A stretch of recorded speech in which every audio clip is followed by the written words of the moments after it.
먼저 오늘 본문 2절을 보시면 하나님의 명령이 나오죠. 여호와께서 이와 같이 말씀하시니라. 너는 예레미야 너는 여호와의 성전 뜰에 서서 유다 모든 성읍에서 여호와의 성전에 와서 예배하는 자에게 내가 내게 명령하여 이르게 한 모든 말을 전하되 한마디도 감하지 말라. 하나님께서 예레미야에게 이제 말씀을 전하라고 시키십니다. 그런데 이 말씀을 들어야 될 자가 누구냐면 예배하는 자라는 거예요. 예배하는 자. 예레미야는 결코 저기 어디 멀리 가가지고 불신자들이나 우리가 봤을 때 정말 극악한 그런 사람들에게 말씀을 전한 게 아니고 어쨌든 형식적으로는 예배를 드리고 있는 이스라엘 백성들에게 말씀을 전하라고 하신 겁니다. 이들은 절기가 되면 성전에 와서 하나님께 예배하고 절기를 지키고 제물도 드리고 제사도 드리고 지금 우리가 이렇게 하고 있듯이 그렇게 형식적으로는 예배를 드리는 예배자들이었는데 도대체 그 예배자들에게 무슨 문제가 있었길래 하나님은 예레미야를 통해 말씀을 전하라고 하시는 것인가? 이어지는 3절을 보시면 그들이 듣고 혹시 각각 그 악한 길에서 돌아오리라. 그리하면 내가 그들의 악행으로 말미암아 그들에게 재앙을 내리려 하던 뜻을 돌이키리라. 여기서 하나님이 이스라엘 백성들에게 너희들은 예배자이지만 악한 길을 걷고 있는 예배자다, 그렇게 말씀하는 겁니다. 예배를 형식적으로 드리고 있다는 게 그게 다가 아니고 악한 길을 걷고 있는 게 지금 문제라는 거예요. 예배를 안 드리는 게 문제라고 하나님 말씀하신 게 아닙니다. 오늘 본문 13절에도 비슷한 말씀이 나오죠. 그런즉 너희는 너희 길과 행위를 고치고 너희 하나님 여호와의 목소리를 청종하라. 그리하면 여호와께서 뜻을 돌이키시리라. 여기도 길과 행위라는 표현이 나와요. 지금 뭔가 잘못된 길로 가고 있는데 이 길이 어떤 길인지 구체적인 의미는 좀 뒤에서 살펴보고요. 먼저 말씀드리고자 하는 것은 하나님이 우리가 잘못 오해하면 이 변덕스러운 신이라고 생각할 수도 있어요. 왜냐하면 하나님이 이제껏 내내 예레미야 26장까지 올 때까지 여러분 최소 한 50번 정도 심판의 메시지를 들으셨죠. 26장까지 오시는데 예레미야를 통해서 여러분 심판의 메시지를 매주 들으셨잖아요. 매주 수요일 오시고 주일 오시고 우리 또 임직훈련 하시는 분들은 더 많이 들으셨을 거예요. 하나님 분명히 심판한다고 해놓고 오늘 말씀에 보면 내가 또 심판하지 않을 수도 있다 이렇게 얘기를 하고 계세요. 그렇게 심판한다고 하시더니 돌이킨다고 하고 계세요. 그런데 하나님은요 사실 절대로 변덕스러운 자기 말을 이랬다 저랬다 하는 신이 아닙니다. 심판한다고 했다가 또 어느 날은 마음이 변해가지고 심판 안 한다 그러고 이런 왔다 갔다 하는 신이 아니라는 거예요. 그리고 하나님은요 운명론자도 아니에요. 한번 심판한다 그랬으니까 무슨 일이 있어도 너희는 심판이야. 100년 1000년이 지나도 회개를 100번 해도 너희는 심판이야. 너희의 운명이야. 이러면서 하나님이 그냥 묻지도 않고 따지지도 않고 심판을 밀어붙이는 그런 분도 아니라는 거예요. 그럼 하나님 어떤 분이십니까? 하나님은 원칙주의자예요. 원칙주의자. 하나님은 원칙을 한번 딱 얘기하시고요. 그 원칙대로 하십니다. 그럼 무엇이 원칙입니까? 불순종하면 심판하고 돌이키면 용서하고 축복을 베풀겠다. 이게 하나님의 원칙이었어요.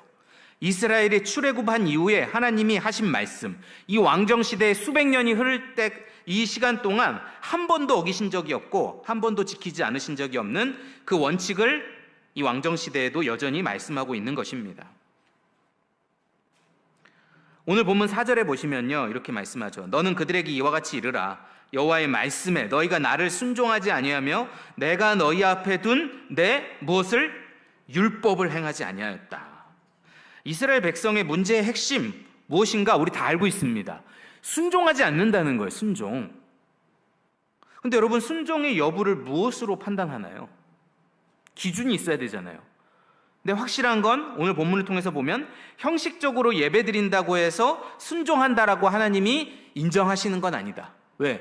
이 성전에 와서 예배하는 자들에게 지금 불순종한다라고 말씀하고 있기 때문에. 그럼 무엇이 기준입니까? 본문 4절 끝에 나온 것처럼 무엇을 행하지 않았어요? 율법을 행하지 않았다. 너희 이스라엘의 문제의 핵심은 율법을 지키지 않은 것이다. 그래서 심판에 이를 것이다. 그런데 오늘 본문에 보면 사실 굉장히 악한 사람들이 등장하거든요.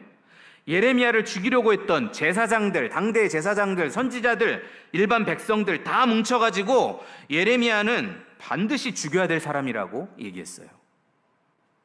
근데 여러분, 이 백성들은 도대체 왜 이랬을까요? 너무나 악한 사람들이어서 그랬을까요? 물론 그런 것도 있습니다. 악하죠. 그런데 근본 문제는 뭐냐면 이 제사장들이고 선지자들이고 백성들이고 다 하나같이 율법을 정확하게 몰랐다는 거예요. 율법을 이상하게 알고 이상하게 적용하는 사람들이었다는 겁니다. 이 사람들이 율법을 전혀 모르는 게 아니에요. 좀 어설프게 알고 있어요. 율법을 어떻게 알고 있느냐, 먼저 오늘 본문 11절에 보면 제사장들과 선지자들이 고관들과 모든 백성에게 말하 이르되, 이제 고자질하는 겁니다. 이 사람 예레미야는 죽는 것이 합당하니 너희 귀로 들음같이 이 성에 관하여, 이 성의 멸망에 관하여 예언하였느니라. 이 반대자들은 예레미야가 죽는 것이 합당하다 이렇게 표현합니다. 합당하다. 감정적으로 지금 처리하는 게 아니에요. 합당하다. 근거가 있다는 겁니다. 예레미야가 죽어야 돼. 그러면 그 근거가 뭡니까? 신명기 18장 20절이에요. 만일 어떤 선지자가 내가 전하라고 명령하지 아니한 말을 제 마음대로 내 이름으로 전하든지 다른 신들의 이름으로 말하면 그 선지자는 죽임을 당하리라. 이 예레미야를 죽이려 했던 사람들은요, 그냥 죽이려고 한 게 아니에요. 신명기에 보니까 하나님의 말씀이 아니고 자기 마음대로 예언하는 예언자, 다른 신의 이름으로 예언하는 예언자는 죽여야 된다 라고 생각한 겁니다. 그러면 예레미야가 왜 거짓 선지자입니까? 뭘 잘못 전한 거예요? 하나님의 말씀대로 전한 것 같은데, 이 이스라엘 사람들이 생각했을 때는 예레미야의 그 예언의 내용을 보면 성전이 무너지고 예루살렘이 무너진다는 거예요. 그 예언이 문제였어요. 딱 들었는데 성전이 무너지고 예루살렘이 무너진대. 그런데 이스라엘 사람들에게는 이것이 거짓말로 들렸습니다. 왜 그랬을까요? 예레미야가 거짓 예언한다고 확신했어요. 왜? 그들의 선입견에는, 잘못된 전제로는 예루살렘이나 성전은 망하지 않는 거예요. 성전이 망하고 예루살렘이 망한다는 개념이 아예 없습니다. 그런 일은 절대로 일어나지 않는다라는 이상한 생각을 갖고 있었어요. 그런데 여러분, 이 이스라엘 사람들이 갖고 있었던 이 전제는 잘못된 전제예요. 언제 하나님이 예루살렘이 안 무너진다고 그랬습니까? 언제 하나님이 유다가 영원한다고 했습니까? 성경을 정확하게 안 읽은 거예요. 그건 자기들의 고정관념이고 그냥 민족주의적인 소망이지 진리는 아니었어요. 성경적인 사상이 아니었어요. 그런데 그거를 놀랍게 성경적인 사상이라고 생각하고 있었어요. 예루살렘 불패, 이스라엘 불패, 우리는 무너지지 않는다. 그걸 말하는 자들은 다 거짓 선지자다. 그러니까 죽여야 된다. 나름 근거를 갖고 얘기한 겁니다. 그런데 모세 오경을 한 번만 읽어봐도, 그냥 신명기를 펴서 조금만 읽어봐도요, 이스라엘 백성들이 하는 얘기는 말도 안 되는 얘기예요. 왜? 하나님은 처음 모세오경 율법을 주실 때부터 뭐라고 말씀하셨느냐?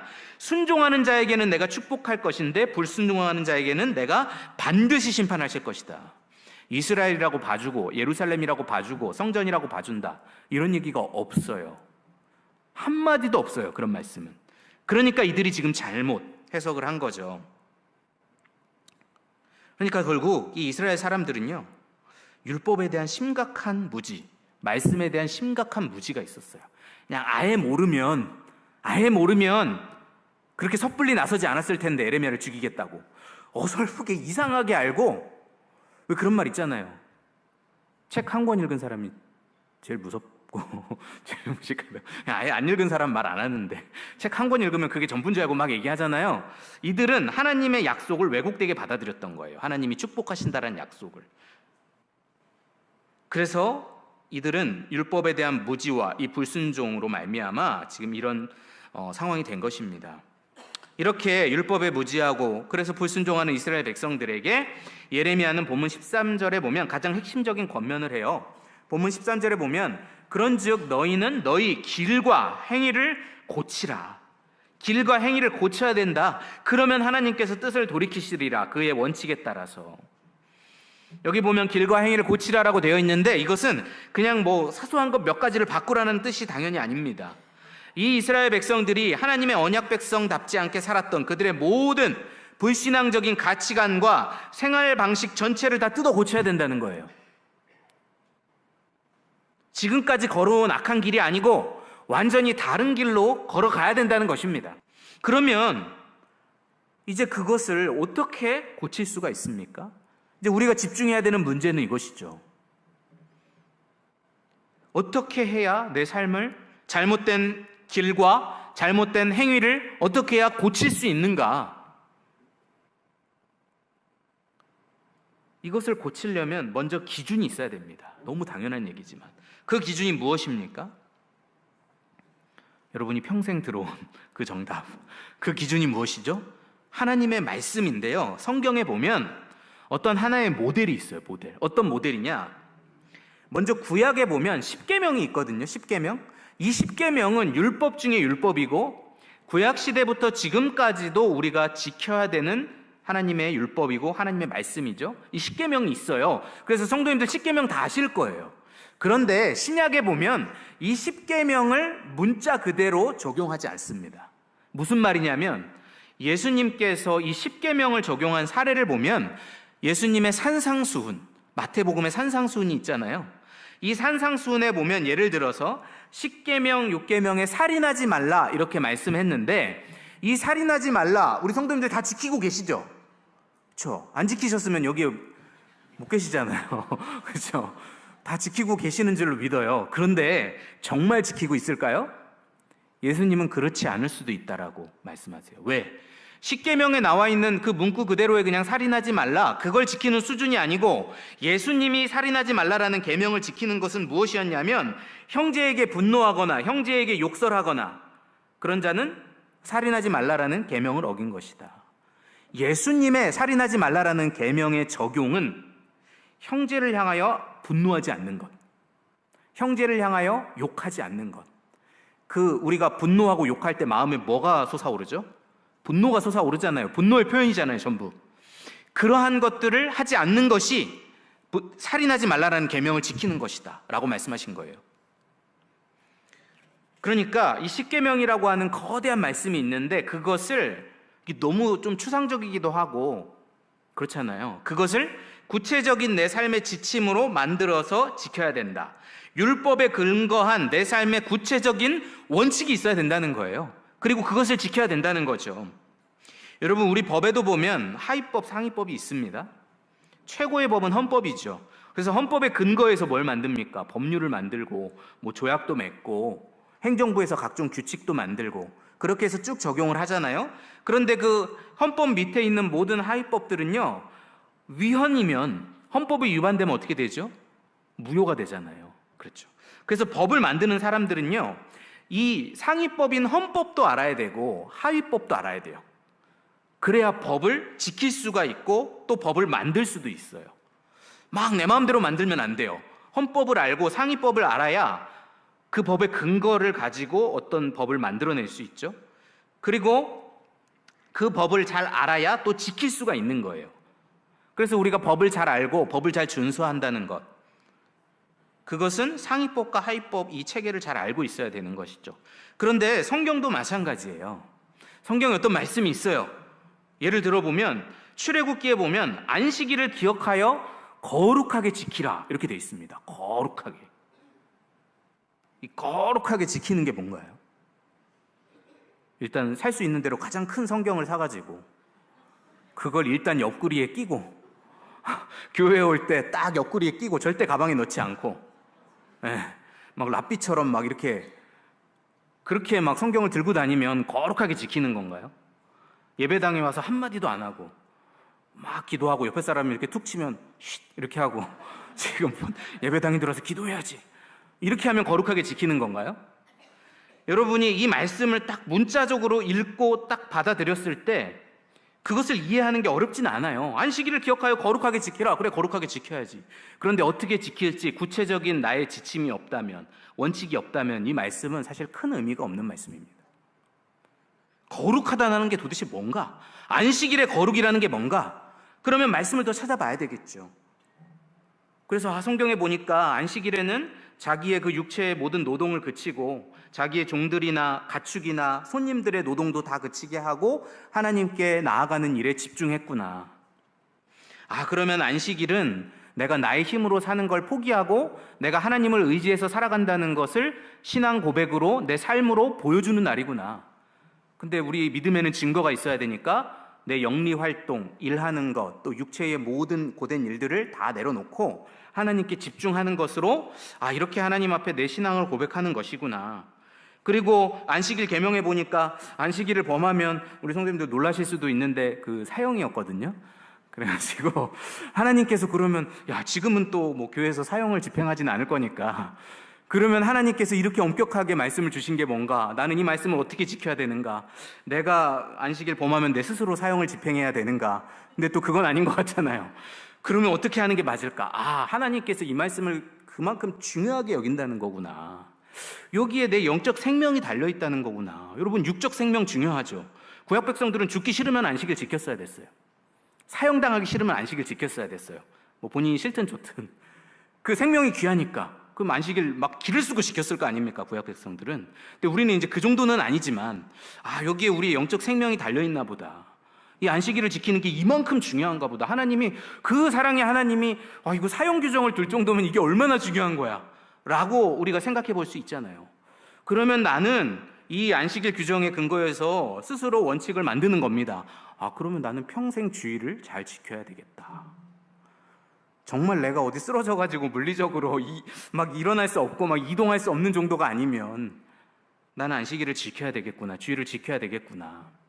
그리고 예수님이 안식일에 병자들을 고치고 어려운 사람들을 돕고 봉사하고 다른 사람을 도운 걸 보니까 내가 주일에 하나님께도 집중하지만 또 도움이 필요한 사람들을 돕는 일도 좀 해야 되겠구나. 주일학교 아이들도 가르치고 성도들도 돌아보고 구제도 하고 이런 일들도 예수님이 하셨구나. 아, 그러면 나도 주일에 이런 섬김을 좀 해봐야겠다. 이렇게 내 삶의 원칙으로 만드는 겁니다.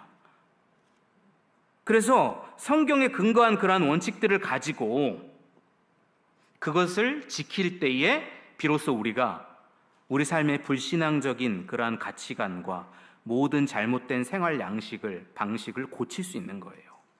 비단 주일 성수뿐 아니라 내 삶의 모든 영역에서 나는 시간을 어떻게 써야 될까? 물질을 어떻게 써야 될까? 내 재능은 어떻게 사용할 것인가? 우리 청년들이 있다면 나는 연애와 결혼은 어떻게 할 것인가? 자녀 양육과 사회생활과 영리활동과 내가 하고 있는 사업과 내가 열심히 연구하고 있는 이 학문과 내가 인생에서 감당해야 되는 그 모든 일들을 할 때에 우리가 뭐 삶이 다 예배입니다 이렇게 고백은 하는데 그 모든 일들을 할 때에 구체적으로 어떤 원칙을 가지고 어떤 지침을 가지고 할 것인지 최고의 법인, 최고의 상위법인 하나님의 말씀에 근거해서 구체적인 지침을 도출해내고 그것을 지키는 사람이 되어야 한다는 겁니다. 여러분, 그리스도인의 실력은 다른 데 있는 게 아니고 하나님의 말씀에 근거해서 구체적으로 내가 지킬 수 있는 그 지침을 도출해낼 수 있느냐 없느냐에 달려 있는 거예요. 여러분, 지침이 없고 기준이 없는데 우리가 뭘로 스스로를 평가합니까? 오늘 잘 살았다, 못 살았다, 이거를 뭘로 평가합니까 도대체? 우리는 이렇게 모든 영역에 있어서 기준을 만들고 매일매일 그렇게 순종하며 살아야 됩니다. 이렇게 말씀에 순종하고 그 말씀에 따라가는 삶의 본을 보여준 인물이 사실 바로 예레미야예요. 이 예레미야는 우리가 다 읽지는 않았지만 14절 15절에 보면 이렇게 얘기해요. 보라, 나는 너희 손에 있으니 너희 의견에 좋을 대로 옳은 대로 하려니와 너희는 분명히 알아라. 너희가 나를 죽이면 무죄한 자의 피를 흘리는 것이고 너희에게도 심판이 있을 것이다. 예레미야는요, 이미 목숨을 내놨어요. 자기를 죽이려고 하니까 이미 목숨을 걸었기 때문에 그래, 죽이려면 죽여라. 근데 나는 내 사명은 감당해야 되겠다. 예레미야는 죽는 걸 감수하고 목숨을 버리는 걸 감수하고 말씀 전하는 일을 지금 끝내겠다는 겁니다. 완수하겠다는 거예요. 어떻게 이런 삶이 가능하지요? 예레미야가 하루아침에 이런 수준의 사람이 됐을까요? 여러분, 성도는 잘 죽기 위해서 사는 것입니다. 잘 살기 위해 사는 게 아니에요. 잘 죽기 위해서 사는 거예요. 그리고 잘 죽는다는 건 뭡니까? 결국 내게 주신 사명을 잘 감당하고 주님의 뜻 다 이루어 드리고 죽는 거잖아요. 근데 이렇게 죽으려면, 이렇게 사명 완수를 하려면 그냥 살아서는 안 된다는 것이죠. 예레미야처럼 이렇게 사명에 목숨을 걸 수 있고 이 사명을 정말 완수할 수 있는 이런 사람이 되려면 한순간에 가능해지는 게 아니고 평생 순종의 연습을 하고 그렇게 잘 죽기 위해 하루하루 순종의 연습을 해서 그것이 쌓일 때 가능하다는 겁니다. 그래서 우리가 매일매일 이렇게 순종해야 되는데 그냥 추상적인 것으로는 안 되고 하나님의 말씀의 기준을 가지고 삶의 모든 영역의 구체적인 기준을 정하고 그것을 정말 체크해서 하루하루를 살아가고 그 삶이 쌓여야 뭔가 큰 게 온다는 겁니다. 그냥 내가 이대로 살고 있는데, 아무 변화가 없는데, 아무것도 체크하는 게 없고, 아무것도 하나님의 말씀으로부터 온 내 삶의 구체적 기준이 없는데 내 삶의 양식을 변화시키고 가치관을 변화시킨다? 절대로 그럴 수가 없는 것이죠.